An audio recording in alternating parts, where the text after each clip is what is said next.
잠언 9장 1절에서 12절입니다. 다 찾으신 줄 알고 있습니다. 지혜가 그의 집을 짓고 7 기둥을 다듬고 짐승을 잡으며 포도주를 혼합하여 상을 갖추고 자기의 여종을 보내어 성중 높은 곳에서 불러이루기를 어리석은 자여 이리로 돌이키라. 또 지혜 없는 자에게 이르기를 너는 와서 내 식물을 먹으며 내 혼합한 포도주를 마시고 어리석음을 버리고 생명을 얻으며 명철의 길을 행하라 하느니라. 거만한 자를 징계하는 자는 도리어 능욕을 받고 악인을 책망하는 자는 도리어 흠이 잡히느니라. 거만한 자를 책망하지 말라. 그가 너를 미워할까 두려우니라. 지혜 있는 자를 책망하라. 그가 너를 사랑하리라. 지혜 있는 자에게 교훈을 더하라. 그가 더욱 지혜로워질 것이요 의로운 사람을 가르치라. 그의 학식이 더하리라. 여호와를 경외하는 것이 지혜의 근본이요 거룩하신 자는 아는 것이 명철이니라. 나 지혜로 말미암아 내 날이 많아질 것이요 내 생명의 해가 내게 더하리라. 내가 만일 지혜로우면 그 지혜가 내게 유익할 것이나 내가 만일 거만하면 너 홀로 해를 당하리라. 이 시간에는 목사님이 지혜로운 여종에게 하는 부탁이라는 제목을 가지고 말씀 전하실 때 많은 은혜 받으시기 바랍니다. 아멘. 감사합니다.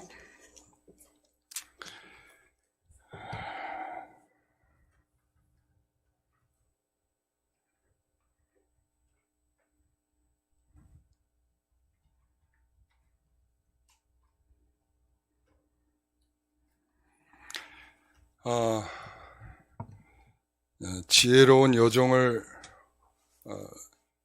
이제 만난 사람들이 있을 텐데 그 지혜로운 여종을 만난 사람들이 굉장히 큰 유익을 누리듯이 오늘 우리 지혜로운 우리 드보라 여전도회를 통해서 만나는 사람들마다 큰 은혜가 있기를 소원합니다.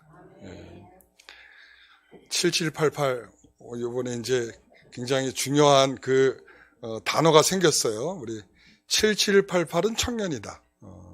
그 다음은 어떻게 할 것인가? 그 이하는 뭐죠? 그 이하는 어린 청년.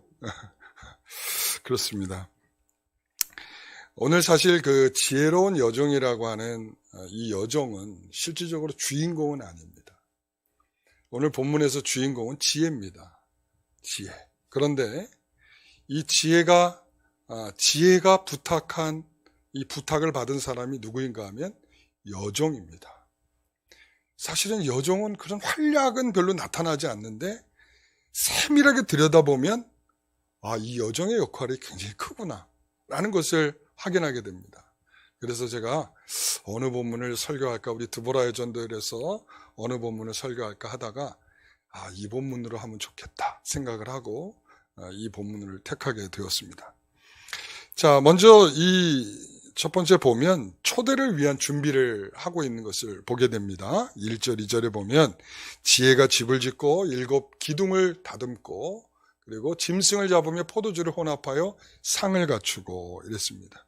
지혜는 엄청나게 큰 집을 지은 것 같아요. 기둥이 7개다 이렇게 말하는 걸로 봐서는 상당히 큰 집을 짓고 있다. 지금 이것을 쓰고 있는 사람이 누구죠? 솔로몬이죠. 솔로몬이 어떤 것을 건축한 기본적인 것이 있죠? 성전이죠. 그러니까 그는 이것을 기본적으로 성전을 모티브로 해서 생각을 하고 있다. 이런 생각이 좀 들고요. 그래서 이 7 기둥을 통해서 집을 짓고 나서 짐승을 잡았다 이렇게 말해요. 짐승을 잡았다는 것은 잔치에 역시 고기가 빠질 수 없죠. 뭐 이런 개념이 아니라 실적으로 이것이 어떤 단어로 쓰이고 있냐면 희생제물을 잡다 이렇게 돼 있어요. 희생제물을 잡다. 그러니까 이것이 호화롭고 성대한 잔치이기도 하고 그리고 또한 큰 집을 지어놓고 마치 집들이를 하듯이 초청을 하고 그리고선 그들에게 베풀 이 잔치의 음식을 희생의 제사를 드린 것으로 잡았다. 이렇게 이야기할 수 있는 거죠. 그러니까 이 희생의 제사를 통해서 우리가 확인할 수 있는 것은 이것은 그냥 잔치를 즐기자라고 하는 느낌보다는 여기에 거룩함이라고 하는 것을 이입하고 있다라고 하는 것을 생각할 수 있겠죠. 마치 그리스도께서 자신을 희생해서 우리에게 신령한 음료요, 신령한 양식이요 하시는 것처럼 그리스도께서 자신의 몸을 죽이셔서 우리에게 음료와 양식을 대접하듯이 우리에게 그런 은혜를 여기서 나타내고 있다라는 것이죠. 그리고 포도주를 혼합했다고 하지 않습니까? 이 포도주에 뭘 혼합을 했을 것 같아요? 포도주에 뭘 섞었을까요? 네? 물 섞으면 맛이 없을 텐데도 이 혼합을 통해서 극대화시키는 뭔가를 넣었겠죠. 근데 레몬? 그래요. 여러분의 상상에 맡기겠습니다. 여러분의 넣고 싶은 걸 넣으세요. 향료, 이런 것들을 하여튼 놓았을 텐데, 실질적으로 우리는 여기에서 이런 걸 확인할 수 있죠. 그러니까 이 포도주라고 하는 것이 우리의 육적인 것을 만족시킬 것인가, 우리가 희생의 제사를 통해서 양식을 준비해 주었듯이 이 포도주를 통해서 우리에게 뭘 준비케 하는 건가, 주인이 뭘 우리에게 만족시키기 위해서 이 포도주를 준비했는가라고 생각해 보면 저는 이제 한 걸음 더 나아가서 거기에 뭘 섞었을까? 은혜를 섞지 않았을까? 그리고 또한 평안과 기쁨을 섞지 않았을까? 그리고 하나님의 사랑에 대한 확신을 섞고 성령의 위로를 섞고 영생의 온갖 보증되는 그 은혜스러운 것들을 섞지 않았을까? 이렇게 생각할 수 있죠. 왜 그런가 하면 지혜가 누굽니까? 여기서 지혜가 누구예요? 예수 그리스도시라고요. 제가 금요일날 설교하면서도 그 얘기를 드렸잖아요. 여기서 지혜는 의인화한 예수 그리스도를 가리킨다라고 제가 말씀드리지 않았습니까?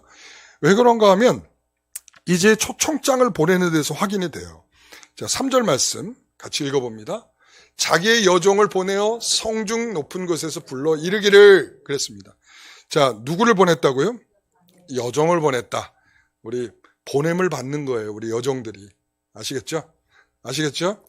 우리 드보라 여전도의 여종들이 보냄을 받아서 지혜가 시키는 대로, 지혜가 명령하는 대로 그렇게 잘 실행하는 여전도회가 되시기를 간절히 바랍니다. 그래서 초청할 준비를 다 하고 이 초청을 위해서 지혜가 여정을 보내었는데, 이 여정은 지혜의 뜻을 전하는 복음 사역자일 수 있어요. 이 한 걸음 더 해석을 해보면, 그러나 여정을 통해서 그 영원한 언약을 받을 준비가 된 자들을 부르는 사역을 하는 측면에서 그런 것인데요, 이 여정의 사역은 하나님의 말씀을 흐려지지 않게 하고 그 지혜가 전하려고 하는 것들을 제대로 전달해 줄 수 있는 그 역할이란 말이에요. 그것은 복음 사역자, 목사와 같은 복음을 사역자들일 수도 있고요.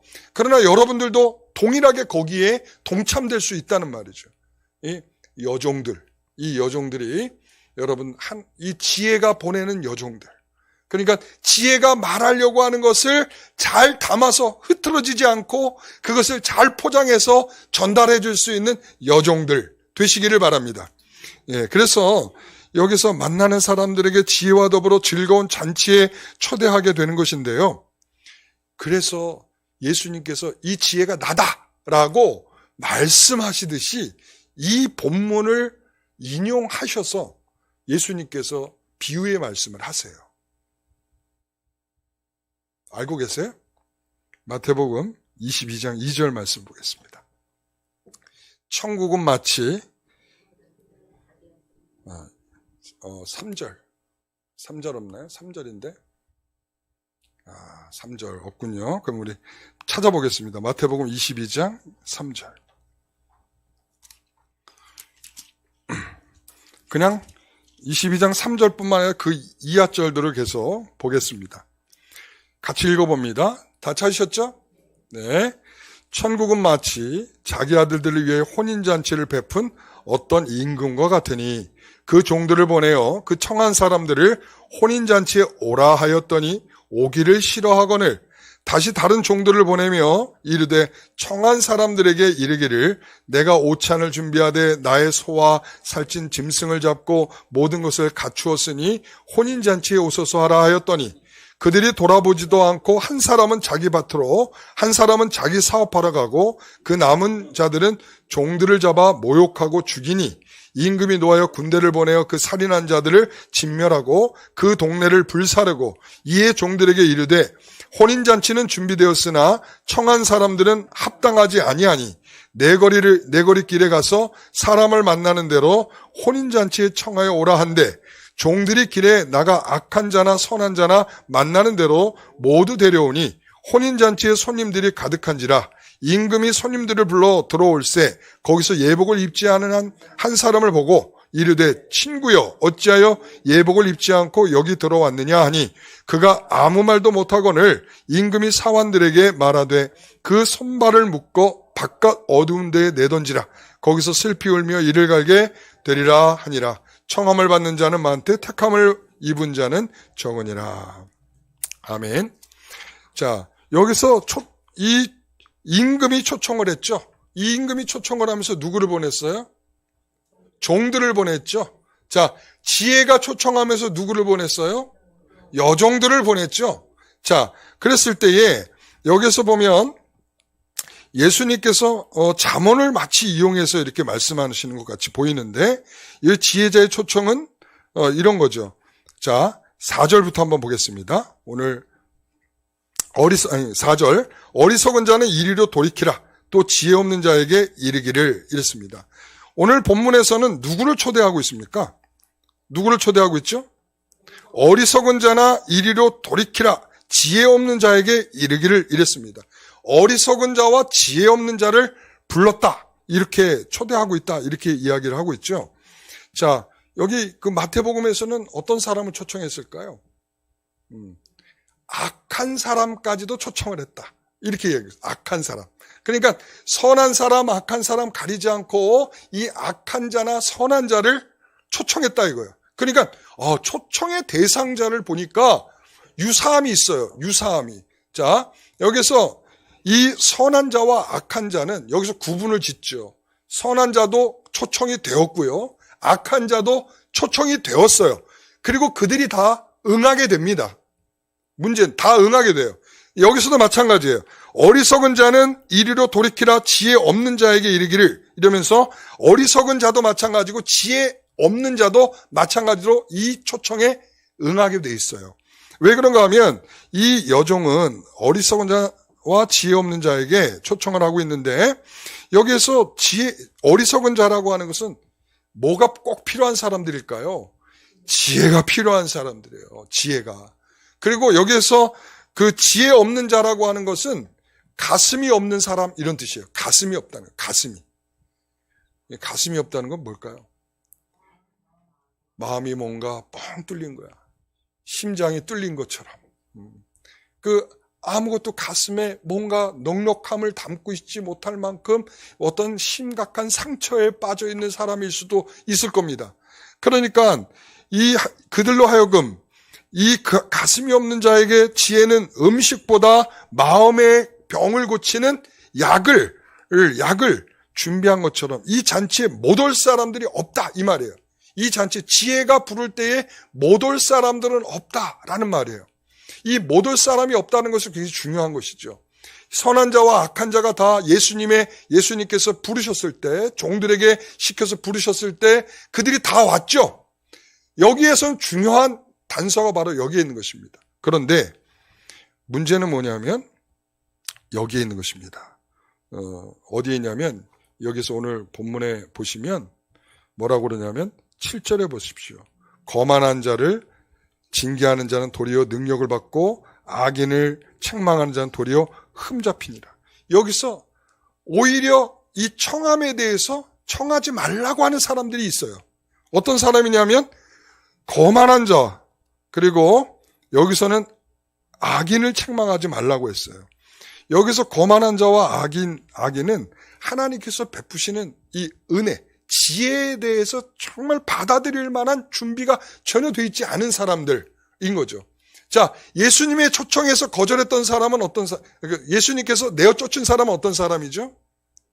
예복을 입지 않은 사람이죠. 예복을 입지 않은 사람은 그러니까 어떤 편에서 보면 그들이 준비한 것을 입지 않은 사람들이 아니라 이 베풀어 주신 은혜를 받지 못하는 사람들을 가리키는 거죠. 자, 예복을 입지 않았다는 것은 뭘 가리키는 거냐면 예수님께서 십자가에 죽으실 때 그 십자가 죽으신 은혜로 말미암아 그 구원의 은혜를 입지 못한 자들을 말하는 거거든요. 그러니까 거기에는 악한 사람도 선한 사람도 그 옷을 다 입을 수 있어요. 그렇죠? 여러분, 저나 여러분들이나 다 어떤 사람들입니까 원래? 예?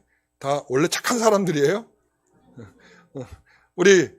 우리는 다 어리석은 자들이고 부족한 자들이고 연약한 자들이고 그리고 못된 사람들이고 그렇죠? 그리고 어찌 보면 악한 자들이란 말이에요.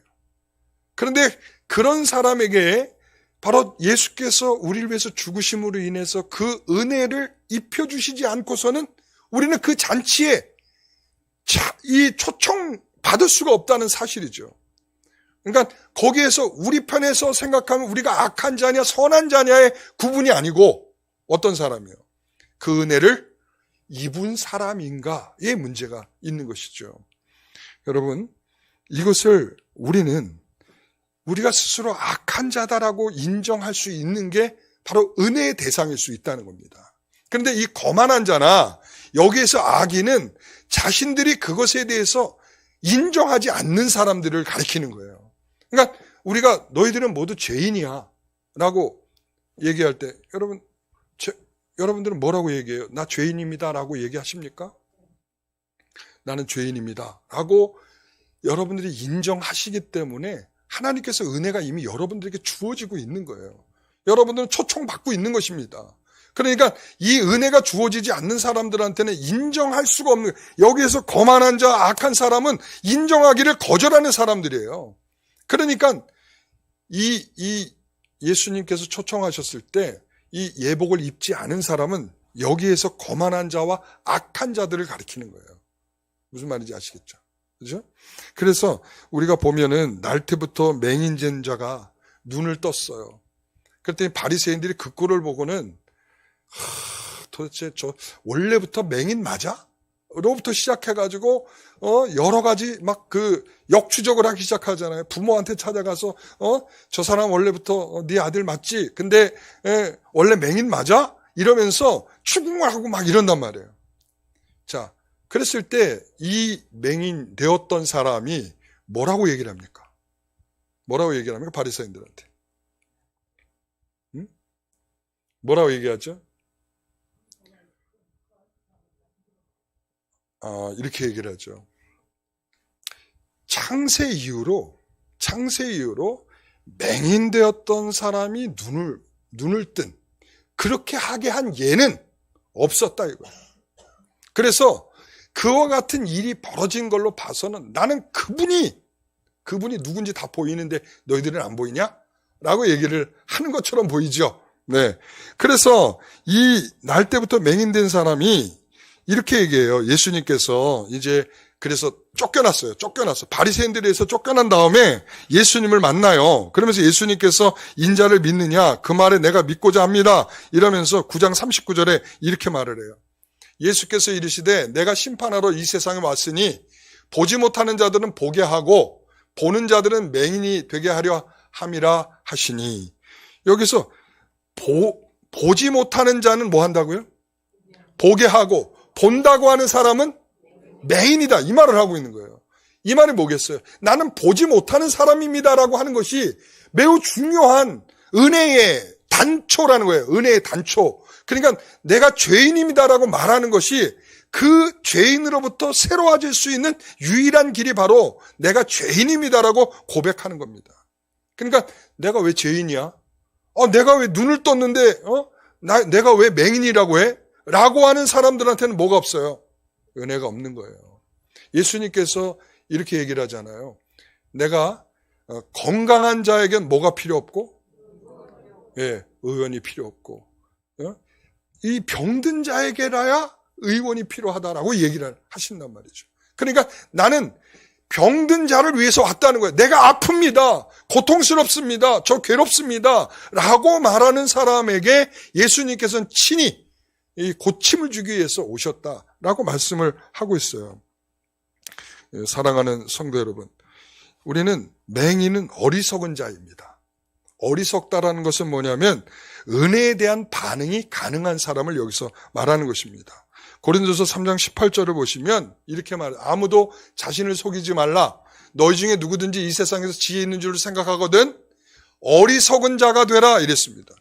지혜로운 자가 되기 위해서는 우리가 어리석은 자이어야 합니다.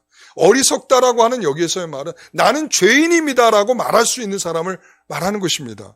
그래서 이 말씀에서 어리석음이 지혜로울 수 있는 것은 자신의 처지를 알고 인정하기 때문에 그런 것입니다.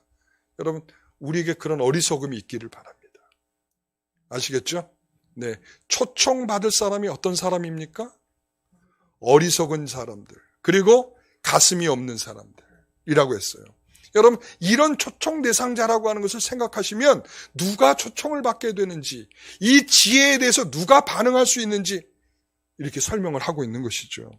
여러분, 그렇습니다. 우리 4절, 5절, 6절 말씀을 같이 한번 읽어보겠습니다. 어리석은 자는 이리로 돌이키라. 또 지혜 없는 자에게 이르기를 너는 와서 내 식물을 먹으며 내 혼합한 포도주를 마시고 어리석음을 버리고 내 생명을 얻으라. 명철의 길을 행하라 하느니라.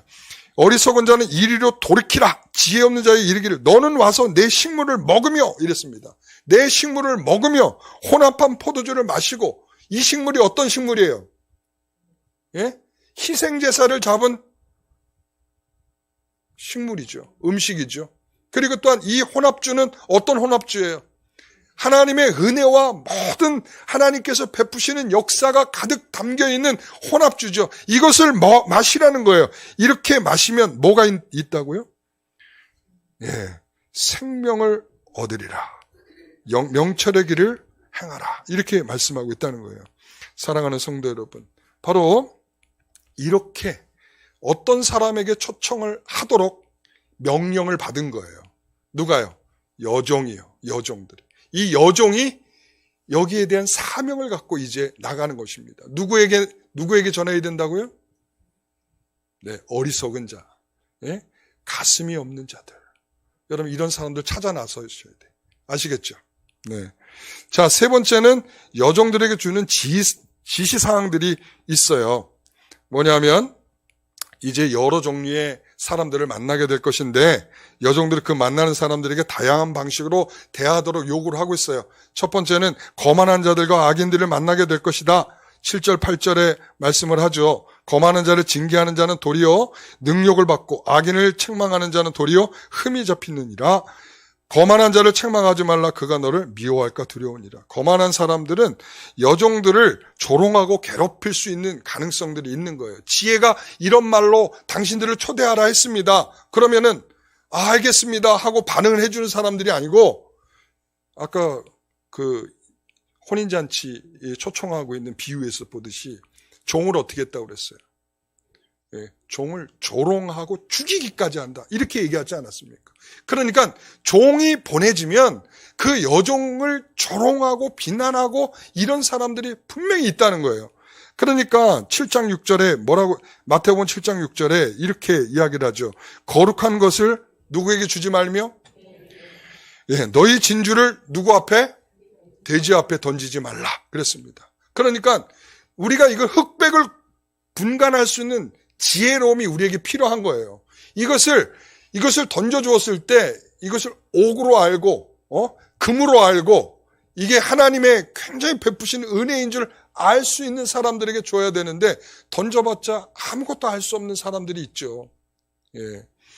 여러분, 이미 주어진 은혜의 수단을 알지 못하는 자들이고 오히려 그들을 비웃고 있는 자들이다. 그런 자들에게 또 다른 은혜의 수단을 제공할 필요가 없다. 지금 그렇게 말하는 거예요. 그러니까 여러분들의 이 지혜의 분별력을 통해서 분간할 수 있어야 돼요.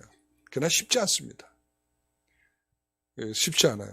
자, 지혜롭고 선하며 의로운 자들을 만나게 될 것이다. 이렇게 말하고 있어요. 8절에 지혜 있는 자들을 책망하라. 그가 너를 사랑하리라. 여러분, 아무리 지혜로운 사람이라 할지라도 다 뭐가 있어요? 부족함이 있어요. 그렇지 않습니까? 예? 선생님들도 다 부족함이 있고요. 아이들을 가르치면서 애들 앞에서 정말 창피할까 봐 감춰서 그렇지요. 선생님들도 다 있어요. 여러분, 목사들이 이렇게 설교한다고 해서 흠이 없다고 생각하시면 여러분 대단한 착각이에요. 아닙니다. 흠이 많습니다. 여러분, 들춰보면 여러분들이 안 들춰주셔서 제가 그냥 이렇게 목회하고, 제가 늘 얘기하잖아요. 그렇죠? 내가 들춰지면 여러분들이 기겁할 것들이 많이 있을 수도 있어요. 네. 여러분, 그러니까 우리는 그러한 아무리 지혜로운 사람이라고 해도 다 부족한 부분이 있기 마련입니다. 그러니까 지혜로운 사람이라도 책망받을 일이 있다는 것입니다. 여러분, 그래서 책망은 자신을 돌아보게 하고 자신의 부족함을 깊이 인식하게 한단 말이에요. 그러니까 이것을 받아들일 수 있는 사람은 인정하는 사람이에요. 아, 나도 부족한 사람이야 라고 생각할 줄 아는 사람. 그런데 교만하고 거만한 사람들은 다른 사람 말하면 어때요? 불편해져요. 네가 뭔데? 당장에 나오는 말이 그거죠. 겉으로 말을 안 해도 속으로 이미 소리를 지르고 있어요. 네가 뭔데 그래? 너나 잘해. 이렇게 얘기를 하죠. 여러분, 우리는 이미 있잖아요. 우리가 한번 권면해 보면 그 사람이 어떤 태도를 갖고 있는지가 다 보여요. 그래서 그 권면이라고 하는 것을 우리가 한 번쯤 해보면 그 사람이 이것을 거만한 마음으로 받고 있는지 아니면 지혜로움으로 받고 있는지를 알 수 있죠. 그래서 지혜로운 사람도 책망을 받을 것이 있으니 이런 책망을 받는 태도는 뭐냐면 자신의 것을 돌아볼 줄 아는 거예요. 자신을 돌아볼 줄 아는 거. 여러분, 그래서 우리는 때로는 있잖아요. 어린 아이들을 통해서도 하나님께서 우리를 책망하실 수 있다는 생각을 하셔야 됩니다. 여러분, 네가 어린아이가 네가 뭘 안다고 이게 아니라 우리 원래 옛날 어른들은 그런 부분이 있었어요. 옛날에는 부모님들은 절대 틀려서는 안 되시는 분들이기 때문에 내가 그러면 그런 줄 알아 이렇지 않았습니까? 그러니까 그런 입장에서는 이게 통하는 바가 없죠. 그러나 우리가 성경적이라고 말할 때 우리 부모들까지도 아이들을 통해서도 우리에게 하나님은 권면하실 수 있다. 책망하실 수 있다. 라고 하는 것을 생각하실 줄 아는 것입니다. 이게 지혜로운 거예요. 그러니까 여종들에게 말하는 거야. 거만한 자에게는 말해봤자 오히려 너희가 수모를 당할 수 있으니까 적당히 하고 넘어가. 그러나 지혜로운 사람에게는 그 책망이 그에게 굉장한 큰 도움이 되고 그 인생을 살게 하고 그 인생이 더욱 거룩한 쪽으로 갈 수 있는 그런 길들을 마련하는 것이기 때문에 그런 사람들한테는 얼마든지 하라는 거예요. 그래서 지혜 있는 자의 책망은 오히려 은혜로 여기게 된다는 거예요. 시편 141편 5절 말씀 같이 읽어보겠습니다. 크게. 의인이 나를 칠지라도 은혜로 여기며 책망할지라도 머리에 기름같이 여겨서 내 머리가 이를 거절하지 아니할지라. 아멘. 여러분, 그렇습니다. 책망할지라도 뭐 한다고요? 예, 은혜로 여기며 예요. 그러니까 의인이 나를 칠지라도 은혜로 여기고 책망할지라도 그것을 거절하지 않는다라는 것이죠. 여러분, 우리 여종들께서 이와 같이 이 보냄을 받았을 때에 이런 역할들이 있는 거예요. 역할들. 아시겠죠? 네. 그러니까 우리 여종들이 먼저는 지혜로워져야 되는 거야. 이것을 보냄을 받는 여종들은 그 지혜의 뜻을 잘 전달할 수 있는 마음이 있어야 되는 거예요. 그러니까 여종들이 되어서 이 지혜를 가지고 이 지혜자가 보내는 의도를 잘 깨닫고 그것을 전달할 줄 알아야 참된 여종들이 될 수 있다라는 말씀이죠. 그래서 9절의 말씀 같이 읽어봅니다. 지혜 있는 자에게 교훈을 더하라. 그가 더욱 지혜로워질 것이요 의로운 사람을 가르치라. 그의 학식이 더하리라. 아멘. 똑같은 말 아니겠습니까? 지혜 있는 사람에게 교훈을 더하라. 그가 더욱 지혜로워질 것이요 라는 것이죠. 여러분, 그러니까 책망을 받을 만한 사람에게 책망하라. 그 책망에 그를 더욱 영적으로 그를 풍성하게 만드는 그 결과로 이끌어 줄 것이다. 이런 말이죠. 여러분, 지혜 있는 자에게 주라는 것입니다. 그에게 충고를 주고 책망을 주고 위로를 주라는 것입니다. 우리 도보라 여전도회가 그런 여전도회가 되시길 바랍니다. 자, 지혜를 주라는 겁니다. 그리고 그들에게 충고를 주라. 책망을 주라. 위로를 주라. 할렐루야. 네. 여정들은 이렇게 주는 것에 더욱 익숙해야 해요. 내가 원하는 것을 주는 것이 아니라 상대방에 필요한 것을 줘야 돼. 상대방에 필요한 것들. 그래서 상대방은 예를 들어서 위로를 원하고 있는데 뺨을 쳐준다든가, 예? 뺨을 쳐주기를 원하는데 위로를 주면 이건 안 되는 거예요. 그러니까 상대방이 원하는 것을 줄 수 있는 여종들이 되시기를 바랍니다. 아시겠죠? 그래야 초청받는 사람들이 잘 올 거 아니겠습니까? 그렇죠? 네. 자, 그래서 그 여종들이 해야 할 교훈은 이거죠. 10절. 여호와를 경외하는 것이 지혜의 근본이요 거룩한 자를 아는 것이 명철이라. 여러분, 여종들이 해야 할 일 이랬지만 실질적으로 이것은 뭐냐?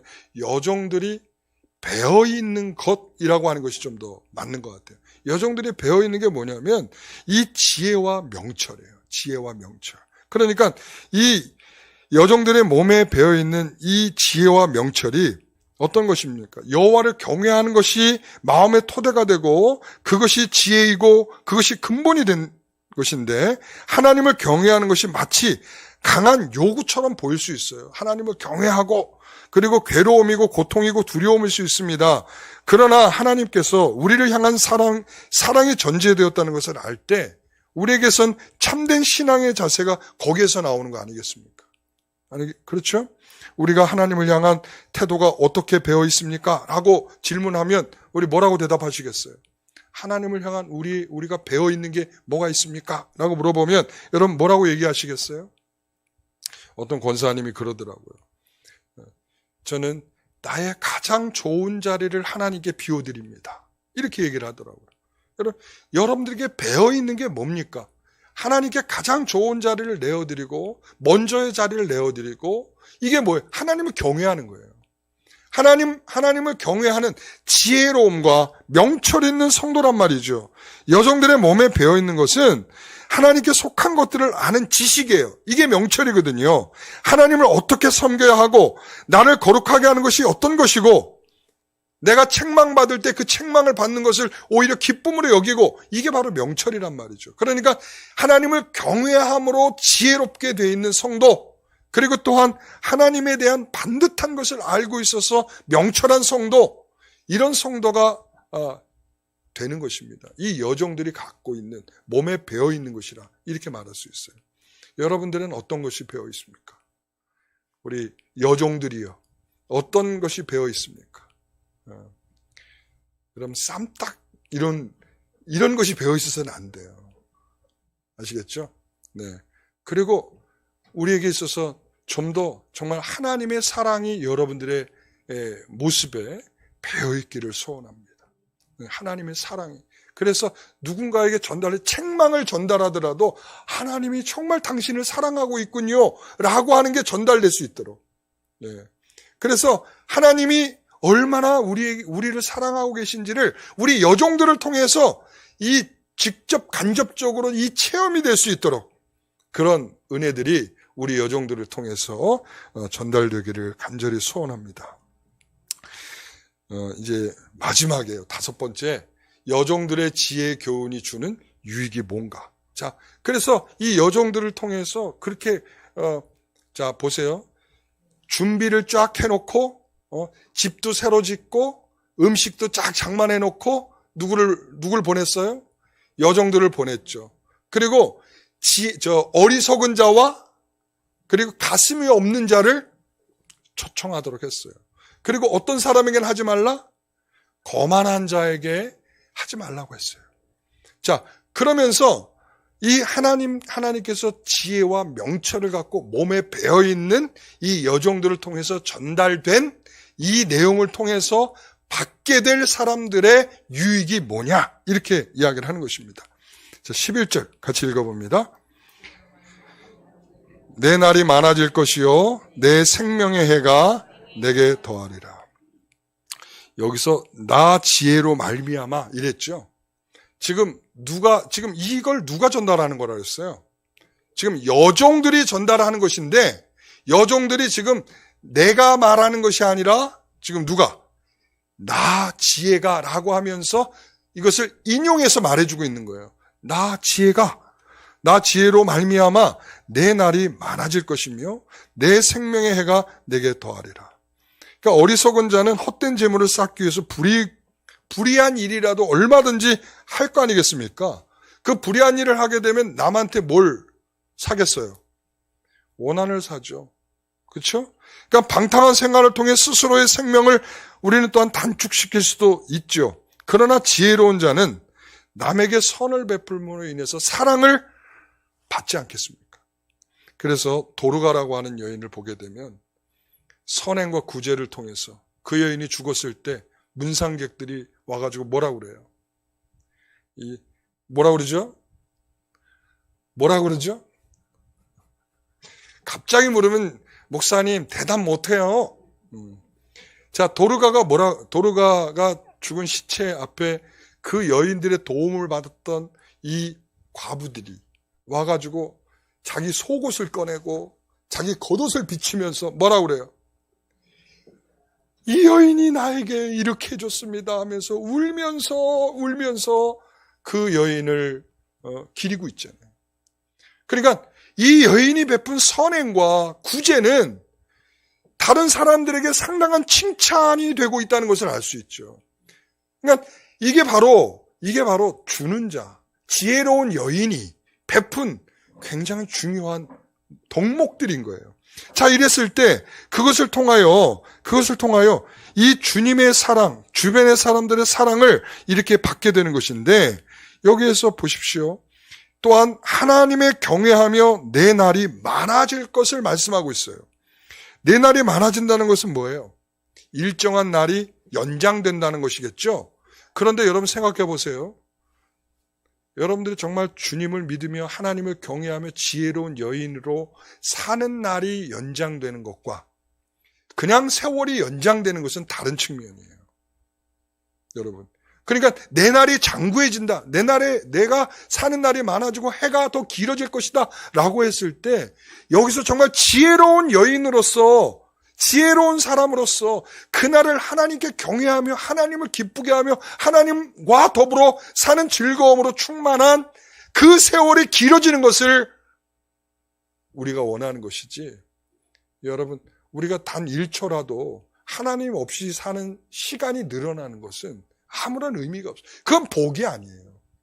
복이 아닙니다. 여기에서 유익은 뭐냐면 이 지혜로운 사람에게 지혜가 전달되었을 때 이 지혜자에 통해서 얻게 된 그 유익은 뭐냐면 바로 그거예요. 아, 그분과 사는 것이 우리에게 행복이구나. 이 땅에 살더라도 우리는 그분과 더불어서 살아가는 성도들이다라고 하는 이 즐거움이 있기 때문에 우리에게는 그 1분 1초가 복된 것이죠. 12절 보세요. 내가 만일 지혜로우면 그 지혜가 내게 유익할 것이나 만일 거만하면 너 홀로 해를 당하리라. 그러니까 하나님을 경외하는 자, 내가 만일 지혜로우면 그 지혜가 내게 유익이 있다라는 것이에요. 그러나 거만한 자는 항상 똑같아. 거만한 자에게는 그 은혜가 받아들여지지 않고 자기가 인정하지 못하고 있기 때문에 어떤 은혜가 부어져도 은혜로 여겨질 수가 없다는 거예요. 그렇기 때문에 이런 사람들에게는 아무런 유익이 없다라는 얘기를 하는 것이고, 그러나 여기에서 지혜로우면 그 지혜가 내게 유익할 것이다. 너의 세월이 더 길어질 것이다. 우리 여종들에게 부탁드립니다. 더 지혜로워지세요. 그리고 그 지혜 가운데에서 하나님이 주시는 이 세월을 더 기쁨으로 많이 누리게 되시기를 간절히 축원합니다. 여러분의 삶에 주님께서 원하시는 그 삶으로 더욱 충만하시기를 원합니다. 그래서 여종을 보낸 지혜, 그죠? 그리고 이것은 그리스도께서 여종들을 보내서 누구들을 초청하기를 원하고 계시는 거예요. 예, 어리석고 가슴이 없는 자들을 초청하기를 원하시고 계시는데 그것을 여종을 통해서 이 일을 하게 하시고 있다라는 거죠. 사실은 여종은 여기서 굉장히 큰 의미가 있어요. 그러니까 예수님께서 종들을 보냈다라고 할 때 종들은 어떤 의미에서 보면 큰 의미들이 없을 수도 있어. 그러나 여기서의 여종들은 달라요. 왜냐하면 분별력이 있어야 돼. 분별력이. 어떤 사람에게 지혜 어리석고 가슴이 없는 사람에게는 전달해야 하고 또한 거만한 자에게는 전달하지 않아야 하는 분별력이 있는 지혜로운 여성들이어야 된다. 그리고 또한 이런 것을 이미 배어있는 이 지혜와 명철로 배어있는 이것을 통하여 사람들에게 그 하나님이 전달해야 될 지혜를 정확하게 전달할 수 있는 그런 것들이 필요하다는 것이죠. 오늘 우리 드보라 여전도회가 그러하기를 소원합니다. 지혜로운 여종들이 되시기를 간절히 축원합니다. 기도하겠습니다. 하나님 감사합니다. 하나님께서 우리에게 참으로 믿음을 주시고 또 여종들을 통해서 일하시는 놀라운 일들을 하게 하실 때에 이 여종들이 더욱 지혜로운 여종이 되게 하시며 하나님께서 보내시는 임무들을 충분히 완수할 수 있는 그런 귀한 여종들이 다 되기를 소원합니다. 우리 드보라 여전도회가 그런 지혜로운 여종들이 되게 하옵소서. 하나님께서 참으로 보내실 때에 기꺼이 아멘 나서는 우리 귀한 여전도회가 되게 하시고 우리 성도들이 되게 하여 주시옵소서. 주님 앞에 더욱 기쁨으로 섬기기를 원하며 기꺼이 주님께서 주신 일들을 넉넉히 감당해 나가기를 소원하며 예수님의 이름으로 기도드리옵나이다. 아멘.